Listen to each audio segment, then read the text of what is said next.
Wood Mansion always looked most imposing at sunset. 3 stories of old money and older secrets, casting long shadows across manicured lawns that I'd spent countless hours maintaining. For 3 years, I'd walked through that service entrance, head down, playing the role they'd assigned me. But today, everything would change. My name is Olivia Morgan. At least, that's what my birth certificate says. But the truth about my name, like everything else in this story, wasn't quite what it seemed. I still remember my first day working at the mansion. August 15th, 2022. The humidity was suffocating, making my uniform stick to my skin as Mrs. Reynolds, the head housekeeper, gave me the tour. The Blackwoods expect perfection, she'd said, her steel-gray hair pulled into a severe bun. Mr. James Blackwood built this fortune from nothing. Now his son Harrison runs the family's investment firm, and he's just as particular as his father. I'd nodded, memorizing every detail while hiding the real reason I'd taken this job. Yes, Mom, I understand. You'll start with the guest quarters. Work your way up to the main house if you prove yourself. What Mrs. Reynolds didn't know, what none of them knew, was that I'd spent months orchestrating this moment. The previous experience on my resume? Carefully crafted fiction. The glowing references. Paid actors with burner phones. Every detail planned to get me inside these walls. Because 3 years ago, I'd found a letter in my mother's belongings after she passed away. A letter that changed everything I thought I knew about my life. My dearest Elizabeth, if you're reading this, I'm gone. There's something you need to know about your daughter Olivia. She isn't just your child. She's a Blackwood. James is her father, though he never knew. I was young, working as his secretary before he married Margaret. When I told him I was pregnant, he paid me to disappear. I've enclosed his letters, the photos, everything. Olivia deserves to know her true heritage. More than that, she deserves her share of what's rightfully hers. Love, Mom. That letter sent me down a rabbit hole of research. James Blackwood, the family patriarch, had died 6 months before I found it. His son Harrison had taken over everything. The business, the estate, the family legacy. My supposed half-brother, living in luxury while Mom and I had scraped by. But James had left something else, a stipulation in his will that would change everything. The bulk of his $400 million estate would be divided among his biological descendants, following a mandatory DNA test at the 5-year mark after his death. Harrison and his children were so confident in their position, they barely paid attention to this detail. They should have. I worked my way up quickly, just as I'd planned. Within 6 months, I was assigned to the main house. Within a year, I was trusted with Harrison's private study, the same study where James had once seduced my mother. Girl. Harrison would snap his fingers when he wanted something, never bothering to learn my name. Coffee. Black. I'd bring it silently, watching him work at the massive mahogany desk that had belonged to his father. My father. His resemblance to the photos I'd found was striking. Same sharp jaw, same cold blue eyes. Eyes I saw every morning in my mirror. His wife Victoria was worse. The help is getting sloppy. She'd complain over breakfast, loud enough for me to hear as I refilled water glasses. Really, Harrison, we should replace them all. Their children were cut from the same cloth. Thomas, the oldest at 25, who treated the staff like furniture. Emma, 23, who once accused me of stealing her jewelry, only to find it in her gym bag. And Michael, 19, who at least occasionally said, "Thank you." But it was Margaret, James's widow, who interested me most. She spent her days in the conservatory, tending to her orchids, occasionally studying me with an odd expression. "There's something familiar about you," she said one day as I watered her plants. "Have we met before?" "No, ma'am," I'd replied, careful to keep my face turned away. I just have one of those faces. I spent 3 years watching them, learning their routines, their secrets. I installed tiny cameras in the study, the dining room, anywhere they might discuss family business. Not illegal. The house security system gave them notice they were being recorded. They just never imagined the maid would have access to the footage. I learned that Harrison was embezzling from the company, that Victoria was having an affair with her tennis instructor, that Thomas had a gambling problem he was hiding from the family. Every secret, every indiscretion, carefully documented and saved. Not for blackmail. I didn't want their money. I wanted what was rightfully mine. My inheritance. My place in the family that had thrown my mother away. The 5-year mark was approaching. The DNA test requirement would soon be activated. But I needed more than just proof of my paternity. I needed leverage to ensure they couldn't bury the truth like they had before. Then came the moment that changed everything. I was cleaning Harrison's study when I found a letter from James's old lawyer, dated just before his death. "Harrison, your father made a deathbed confession. There may be another heir. A girl, born to a former secretary. He wouldn't give me details, but he was clear. If she exists, she's entitled to an equal share. The DNA requirement in the will isn't just a formality. Handle this carefully, Charles." Harrison had known there might be another heir, and chosen to hide it. The security camera caught his reaction when he discovered the letter missing, the rage, the fear, the frantic phone calls. That's when I knew it was time. Time to stop playing the invisible maid. Time to show them exactly who had been serving their coffee and cleaning their rooms for 3 years. I scheduled my revelation for the annual family meeting, where they gathered to discuss the estate. 5 years after James's death, when the DNA requirement would be triggered, when they'd be forced to face the truth they tried to bury. As I laid out the coffee service that morning, Harrison gave me his usual dismissive glance. "Use the back door when you're done. We have important family business to discuss." I smiled, touching the envelope in my pocket. "Of course, sir. I wouldn't want to intrude on family business." If only he knew just how important this family business would be. The morning of the family meeting dawned clear and cold. I arrived at the mansion an hour earlier than usual, my real clothes hidden under my maid's uniform, the envelope secure in my bag. Today's performance had to be perfect. The security cameras were my first priority. I'd spent months ensuring I had access to every feed, every angle. Today they would be my witnesses, recording every reaction, every word. Evidence that couldn't be denied or buried. Olivia. Mrs. Reynolds called as I entered through the service door. The families requested a full breakfast service in the main dining room. Get started on that right away. Yes, Mom. I headed to the kitchen, where I'd prepared everything the night before. Fresh pastries, fruit platters, coffee service, all arranged with meticulous care. Each cup, each plate, positioned for maximum impact when the moment came.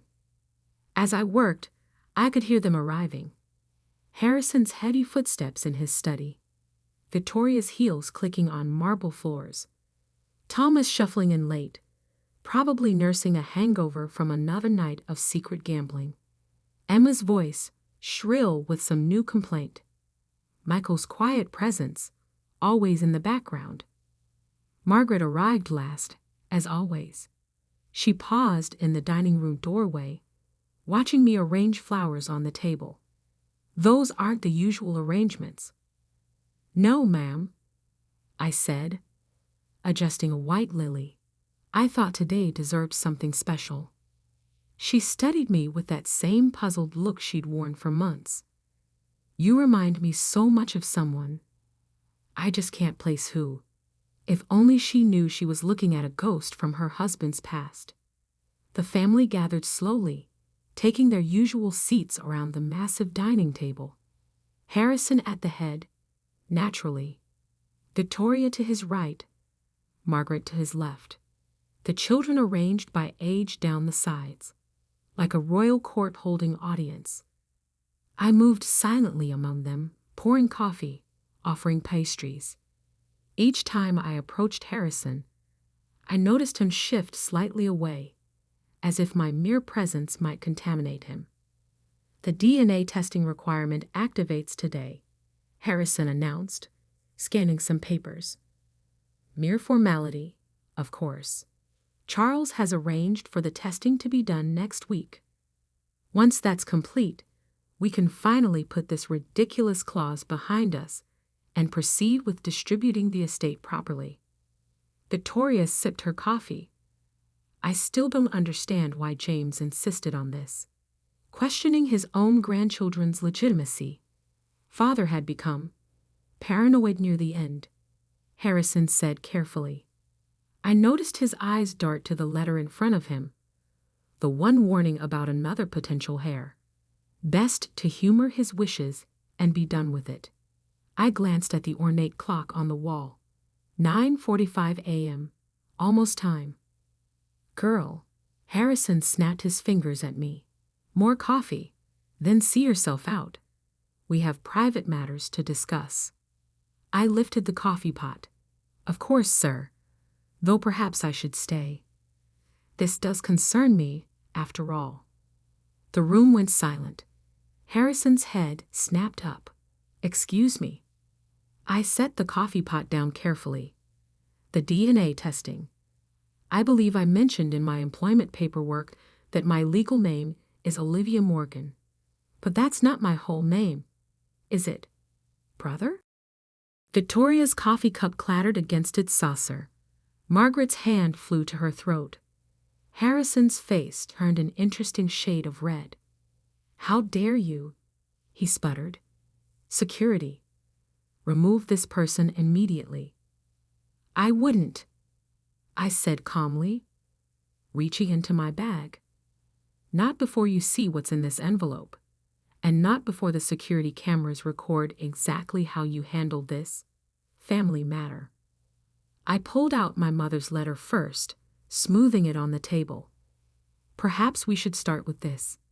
A letter from my mother, Elizabeth Morgan, detailing her relationship with James Blackwood. The dates match perfectly with his business trips to Chicago in 1995. There are photos, too. Quite compelling ones. Margaret had gone pale, her hands trembling. Elizabeth, James's secretary.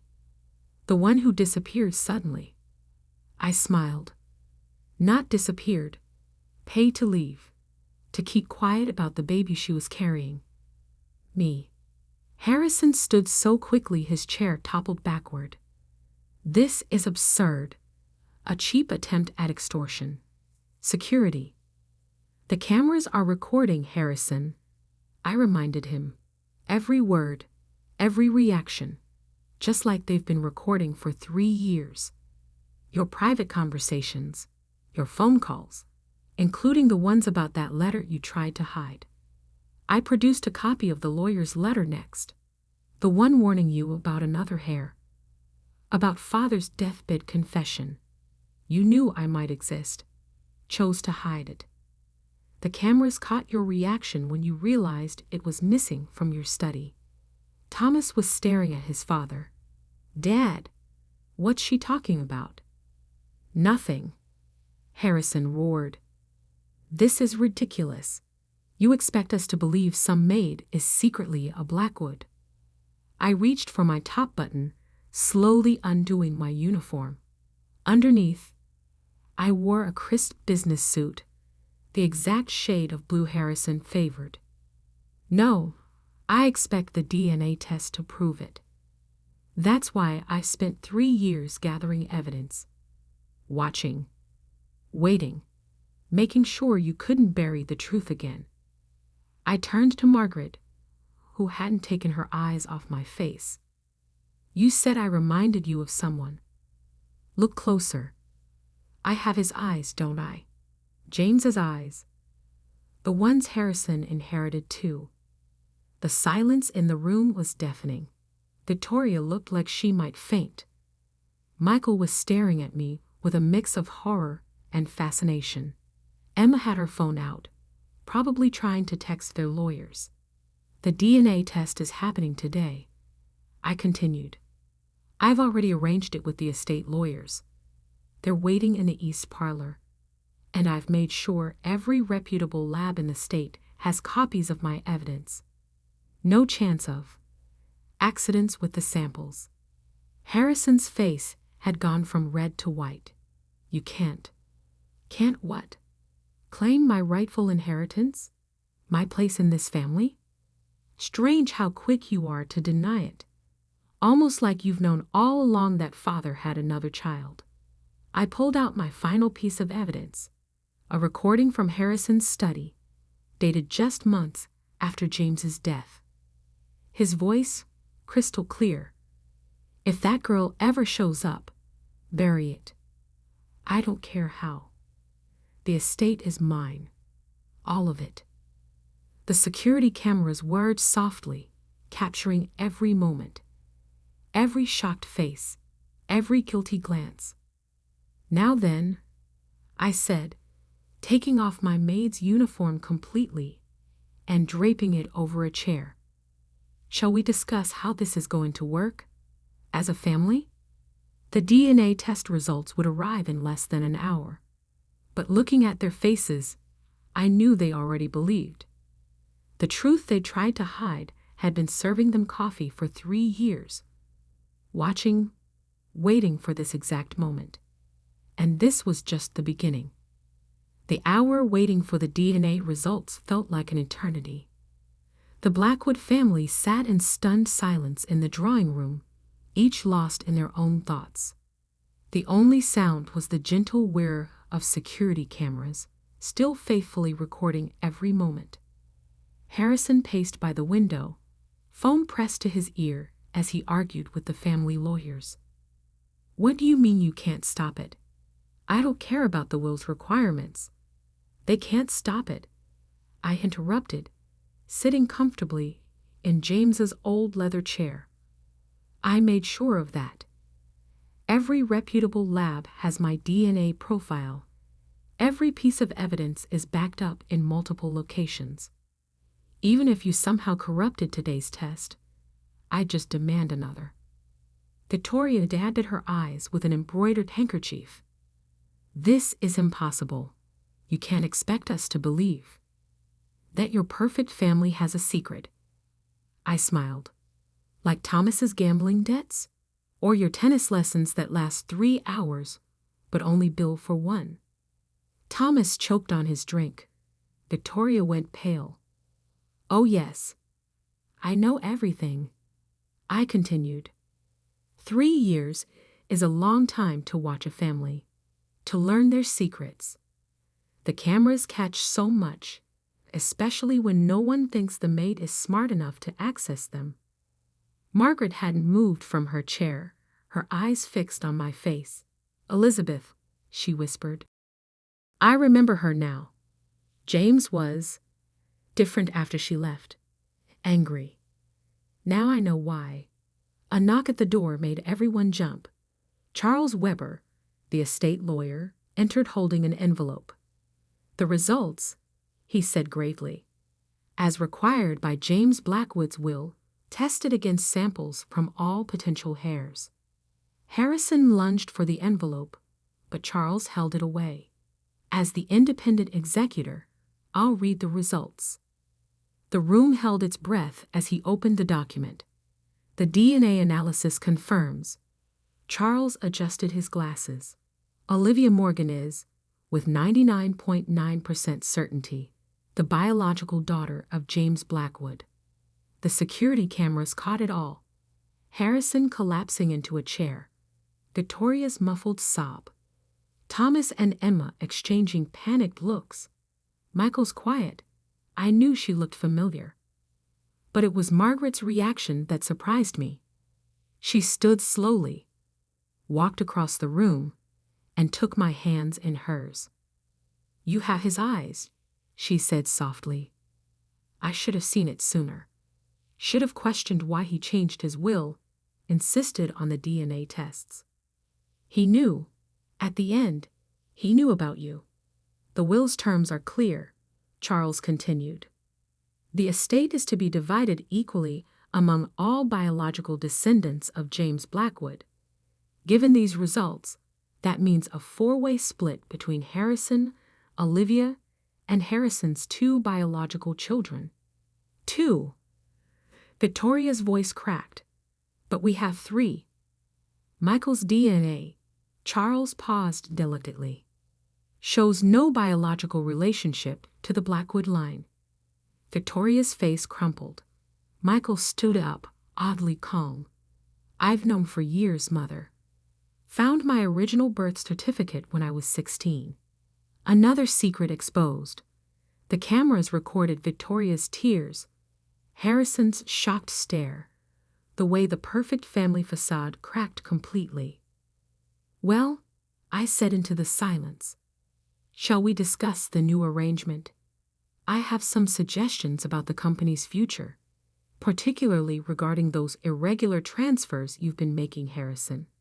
He slumped in defeat. "What do you want?" "Everything I'm entitled to. My share of the estate. A seat on the board. Public acknowledgement of my identity." I leaned forward. "But most importantly, I want you to understand what it feels like to be powerless, to be treated as less than human, to be told to use the back door." Standing, I smoothed my suit, the one I'd chosen to match Harrison's. "The cameras have recorded everything. Your reactions prove you knew about me, tried to hide my existence. That's inheritance fraud. Not to mention the evidence of embezzlement, tax evasion, and various other creative accounting practices I've documented." I turned to Charles. "The estate's forensic accountants should review everything from the past 5 years. Every transaction, every transfer. I'm sure they'll find it enlightening." Harrison broke. "You'll destroy this family." "No, you did that. By treating people like they were beneath you. By thinking your position made you untouchable." I gestured around the room. "Look how well that worked out. Over the next few hours, agreements were drawn up. Legal documents signed. My identity as Olivia Blackwood officially acknowledged. The estate would be divided as specified in the will, the company placed under independent audit. New board members appointed to oversee operations. Margaret insisted I move into the east wing of the mansion. Your birthright, she called it. Michael, freed from pretending to be a Blackwood, accepted a position managing one of the charitable foundations. Thomas and Emma had to adjust to their reduced inheritance, but the family's wealth was still substantial enough to maintain their lifestyle, minus the gambling and secret affairs. Harrison fought every change, of course, but with the evidence I'd gathered, he had no choice but to accept the new reality. 1 month later, I sat in James's old study, my study now, looking through a photo album Margaret had found. Pictures of my father in his younger days, including several with my mother. They looked happy in love, until family expectations and social status tore them apart. A knock at the door interrupted my thoughts. Margaret entered, carrying a small box. I found these in James's personal safe, she said. Letters from your mother. He kept them all. And this. She handed me an envelope, yellow with age. A letter he wrote to you, never sent. With trembling hands, I opened it. My dearest daughter, by the time you read this, if you ever do, I'll be gone. I was a coward, choosing family reputation over love, over you. The DNA requirement in my will is my attempt at making things right. A chance for you to claim your place in this family, if you're half as clever as your mother. I hope someday you'll understand, even if you can't forgive. Your father, James. A tear splashed onto the paper. Not sad, exactly. Not happy either. Just understanding. The staff entrance has been renovated, Margaret said quietly. No more back door. Everyone uses the main entrance now. I smiled. Good, though I think I've proven the most important lesson already. Oh, it's not which door you use to enter. It's what you do once you're inside. The security cameras kept recording, witnessing this new chapter in the Blackwood family history. A history that now included all of its members, even the ones who'd once been told to use the back door. Sometimes the best revenge isn't about destroying a family. Sometimes it's about forcing them to become better than they were, to acknowledge their mistakes, face their secrets, and maybe, just maybe, learn to be the kind of family they should have been all along.